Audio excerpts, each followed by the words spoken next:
Matcha itu sebenarnya hampir sama seperti teh, tetapi menjadi dalam tanda kutip sedikit lebih baik dalam urusan fiber. Fiber tuh apa? Serat. Oh, serat. Kenapa? Kenapa tuh? Coba tebak. Karena kita meminum sari-sari pati tehnya. Betul. Padahal nggak salah. Jadi tahu gitu gue bilang salah tadi. Jadi si matcha ini kan dikonsumsi bersama dengan daun-daunnya. Oh, itu. Iya, kalau daun yang teh yang lain kan daunnya nggak kita minum. Tapi kalau matcha kan seserbuk-serbuknya kita minum semua. Berarti kan kita makan daun sebenarnya kan. Oh iya, bener juga. Serat ada di dalam daun. Oh, jadi sekaligus kayak makan sayuran juga dong, kan daun. Ayo.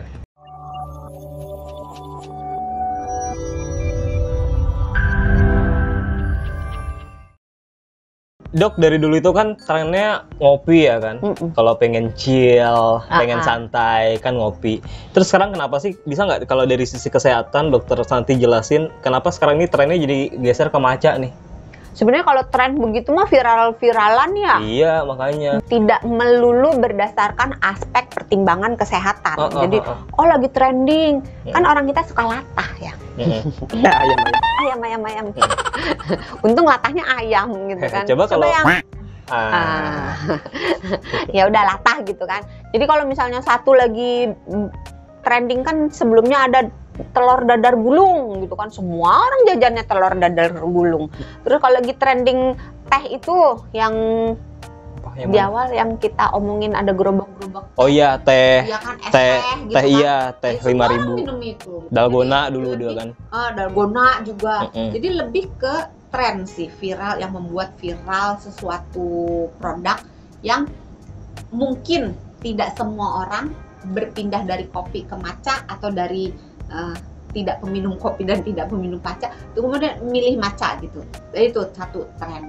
Dua, memang dari sisi kafeinnya tidak membuat banyak gejala buat orang yang sensitif atau yang tergantung dosis kafein gitu.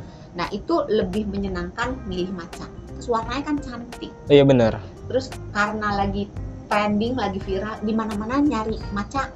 Nengok ke kiri ada matcha, nengok ke kanan ada matcha. Iya. Terus matcha juga dalam berbagai bentuk, nggak cuma minuman. Benar. Ada kue, ada snack, pokoknya segala es krim ada matcha ada juga. Es krim gitu, segala macam tuh ada matchanya gitu. Jadi udah warnanya cantik gitu. Terus efeknya ke badan lebih soft daripada kopi. Trending, terus orang jadi ngerasa, oh gue keren loh kalau minum matcha gitu. Karena ya untungnya juga sehat juga ya matcha itu ya. Belum tentu. Tergantung bagaimana cara disiapkan. Tergantung jumlahnya. Ini banyak produk matcha sekarang. Mohon maaf ya, ini agak panjang pertanyaannya memang. Banyak produk matcha sekarang berbentuk latte, dessert atau minuman kemasan. Tambahan gula dan susu itu bisa mengurangi manfaat atau justru menambah risiko kesehatan. Satu-satu ya. Gula dulu. Atau mau susu dulu? Tambahan gula dulu deh. Gula. Kalau penambahan gula, jangan lupa dalam 1 kali 24 jam Kementerian Kesehatan Republik Indonesia telah menetapkan batas maksimalnya asupan gula. Batas maksimal nih berapa? 500 gram. 50. 500 gram setengah kilo. Bener. Nolek banyak. 500 gram dalam 10 hari. Kan 50 gram sehari. 10 hari 500, bener dong. 500. Iya dong. Gue jadi bingung. 10 kali 10. Iya. Kan? Belum selesai ngomongnya tadi 500 dalam 10 hari. 24 jam kan ya? Coba nanti diputer. Kalau satu kali 24 jam tadi rasanya gue nyebut deh. Kalau penambahan gula, jangan lupa dalam 1 kali 24 jam. Kalau satu kali 24 jam lapor RT namanya. Ya kan? Pernah lihat nggak di portal 1 kali 24 jam tamu? Tapi kalau orang hilang nggak 1 kali 24 jam. Iya, sama. Ketentuannya 1 kali 24 jam. Oh, itu. Berarti 50 gram per 24 jam untuk orang dewasa yang tinggal di Indonesia. Nah, tergantung kalau minum matchanya nih. Sekali apa 2 kali? Sekali aja deh. Sekali. Kalau matchanya misalnya udah make 10 sendok teh. 1 sendok teh 4 gram. Iya kan? 10 sendok 40 gram. 40 gram, sisa 10 kan? Udah tuh diirit-irit. 10 itu mulai dari pagi sampai ntar pagi besok pagi lagi itu harus dibagi dikit-dikit. Masalahnya gula tuh ada di mana-mana. Iya, nasi. Nah, yang di nasi nggak kehitung. Oh, nggak itu ya. Oh, karena alami ya. Proses gula yang 50 gram itu adalah gula yang ditambahkan ketika kita membuat atau menyajikan makanan. Tapi kalau misalnya gulanya itu udah ada di dalam makanan itu kayak nasi diadon dari surga gitu, dari Tuhan udah dibentuknya. Memang ada gulanya di dalam nasi, di dalam buah, itu tidak terhitung. Tapi kalau misalnya buah udah manis nih, terus kita tambahin kental manis atau kita taburin gula atau kasih gula halus. Nah, gula halusnya, gula pasirnya, kental manisnya itu termasuk gula tambahan. Tapi gula yang benar-benar di dalam buahnya tidak dihitung. Balik lagi tadi soal minum matcha, ya jangan banyak-banyak gulanya. Perhatikan satu hari itu 50 gram maksimal. Jangan lupa juga ntar gula-gula yang pakai saus, di dalam saus juga ada gulanya. Iya, masalahnya kalau kita makan bumbu-bumbu kan bumbunya juga dikasih gula ya kan. Iya. Jadi pilihan yang paling bijak untuk minum matcha itu sebenarnya less sugar ya. Kalau bisa tanpa gula lebih baik, paling baik tanpa gula. Kalau misalnya nggak bisa tanpa gula, ya udah seles aja sedikit. Gitu. Jangan suka ngeles, nggak baik. Tadi gula. Nah susu kan juga ada gulanya. Gula yang ada di dalam susu itu tidak termasuk gula tambahan. Karena laktosa. Pintar. Laktosa terdiri dari lak dan tosa. Galaktosa dan glukosa. Oh, itu maksud. Tapi benar laktosa. Jadi gula yang ada di dalam susu tidak dihitung sebagai gula tambahan.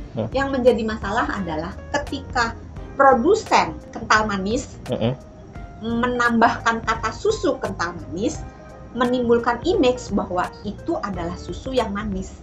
Padahal sebenarnya itu persentase susunya sangat rendah, yang tinggi adalah persentase gulanya. Tapi emang masih ada dong produk yang kental manis tambahan susu, kayaknya udah nggak ada deh kental manis dong.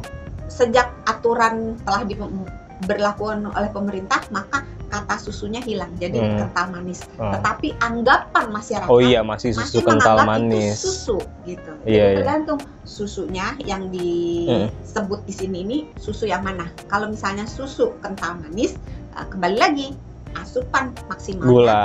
Tapi kalau susunya yang emang beneran pure susu, misalnya susu, tergantung lagi susu sapi atau susu nabati atau hewani. Tapi yang kalau paling sering kan susu sapi ya, biasanya kan pakai susu wate. Sekarang lagi trendingnya pakai susu oat, susu almond. Oh iya, benar. Gitu kan. Tergantung lagi. Kalau misalnya susu sapi pada umumnya nggak apa-apa. Tapi biasanya dipakai full cream kan ya? Iya, full cream UHT atau pasteurisasi biasanya kan. Nah, kalau itu aman sepanjang dikonsumsinya tidak dalam jumlah yang berlebih-lebihan. Kalau lebih-lebih takutnya ada kolesterolnya. Nah, ini yang mau ditanyain. Kalau salaman dulu biar nggak ya. Kalau diminum berlebihan, kebanyakan minum matcha ada bahayanya nggak? Tadi kolesterol udah satu. Kolesterol satu. Gula tadi. Oh iya, gula kalau kebanyakan. Apalagi kalau kental manis. Terus kalau misalnya pakai susunya susu oat, biasanya susu oat juga banyak karbohidratnya. Jadi untuk orang-orang yang pantang karbohidrat, kalau nggak suka susu sapi, pilih susu kambing.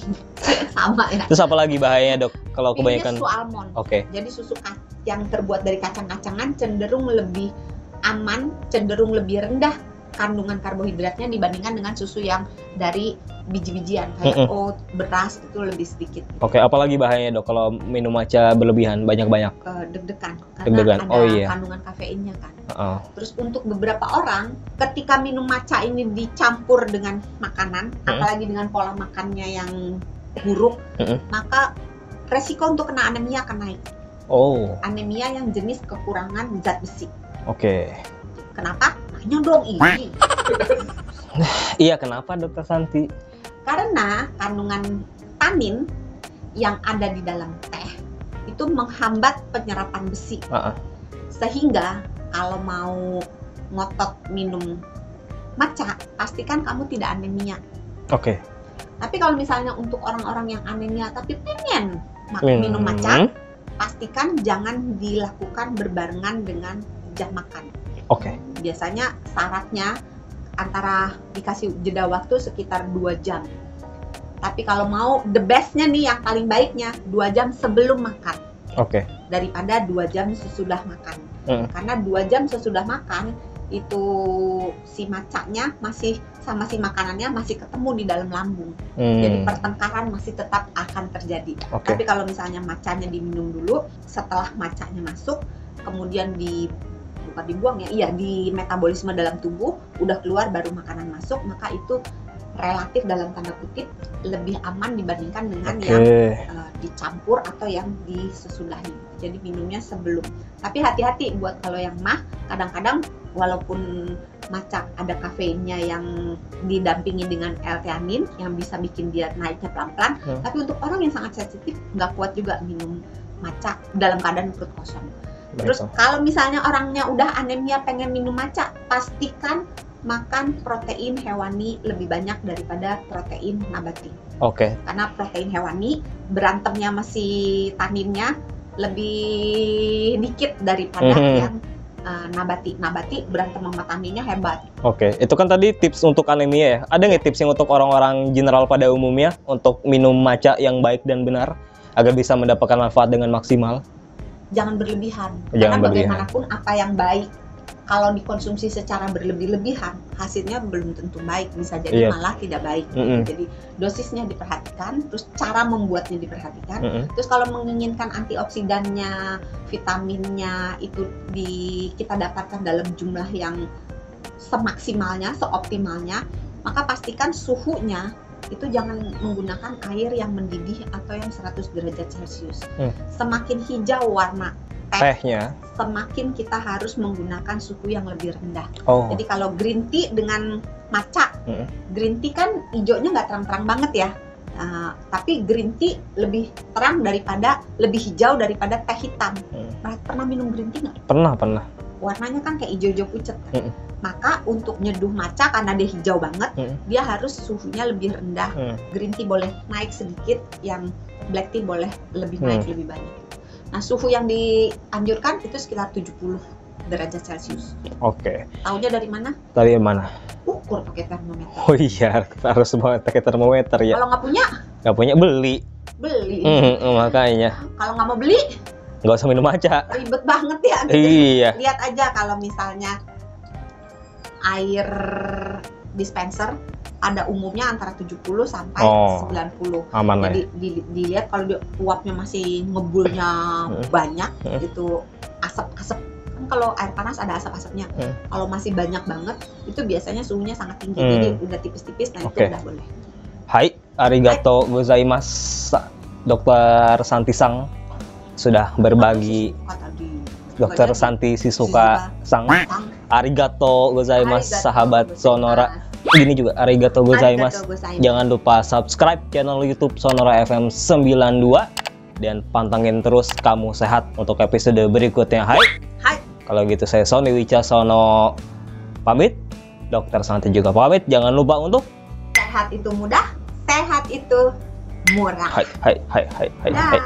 Oh ya, hai.